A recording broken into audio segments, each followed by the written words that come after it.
Okay, Chris McGinnis is here. Chris, we are in the middle of another weather impact alert day. Yeah, for the heat for one, right? We were 100 yesterday. We were on a launch pad today until the clouds moved in. And the clouds are probably going to temper the temperatures a bit, but we also have some showers and thunderstorms popping in the central and southern Willamette Valley right now. Our lightning count over the last 2 hours indicating upwards of 500 strikes or so. A lot of those are offshore, but many also down into portions of Lynn County, Benton County, and Polk County. Let's take you there. First off, I'll step out of the way. This is the live look from our Chinook Winds Casino Resort camera in Lincoln City, where this, if you look really closely, I think you can see what looks like some streaks of rain, and I'm pretty sure that that is, because this is the back edge of a shower that had some lightning indicated with it. On our lightning indicator and radar in the last little while. It's 60 degrees, by the way, at the beach. The beach has been the place to cool off, but again, don't be on the beach if lightning is threatening. And in some cases, lightning is threatening right now. This is in Lynn County between Tangent and Albany. This cell has been slowly drifting northward, and we've had what looks like 2 or 3 lightning strikes within the last 5 minutes here, west of the fall, or west and north of Albany, and Corvallis now working its way through Polk County. Let's see, 1, 2, 3, 4, 5. Looks like this one's had about 8 or 10 lightning strikes.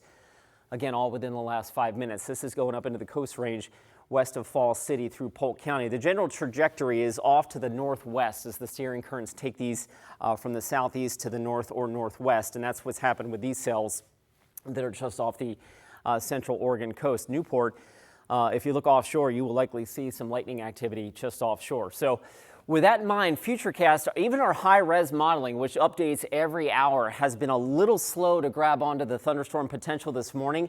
That said, here we are at 5 o'clock, and it walks thunderstorms up the Willamette Valley. I think we could take this timeline and maybe move it up about an hour and a half or 2 hours, which puts us at 2, 3 o'clock here in the Portland-Vancouver metro area for the potential of the onset of some thunderstorm activity. And then as we go through the rest of the afternoon and evening, that thunderstorm potential will continue lifting northward through the I-5 corridor. So it will work its way from south to north as we go through the remainder of this afternoon.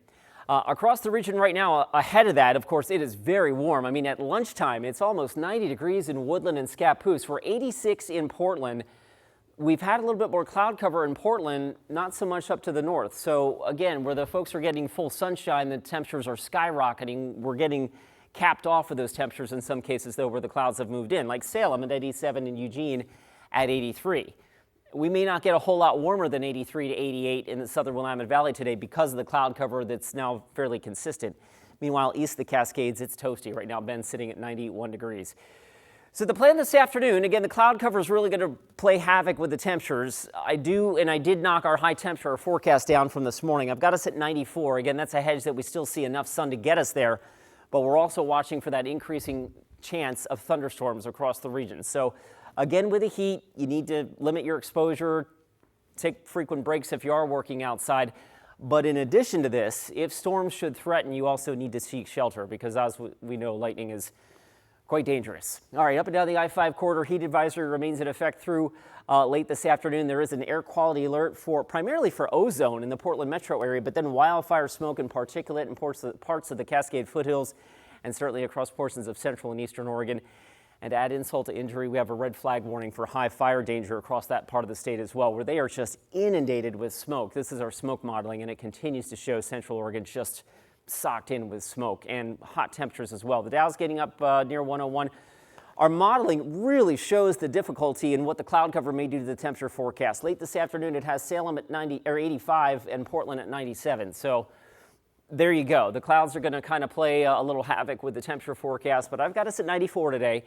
We come out of the heat and the thunderstorm threat early tomorrow morning, and then the rest of our forecast is actually quite nice and a whole lot better as we go into the upcoming weekend. In fact, we may have one of those clouds to sun type of days as we go into Saturday. I can see that. Thanks so much, Chris.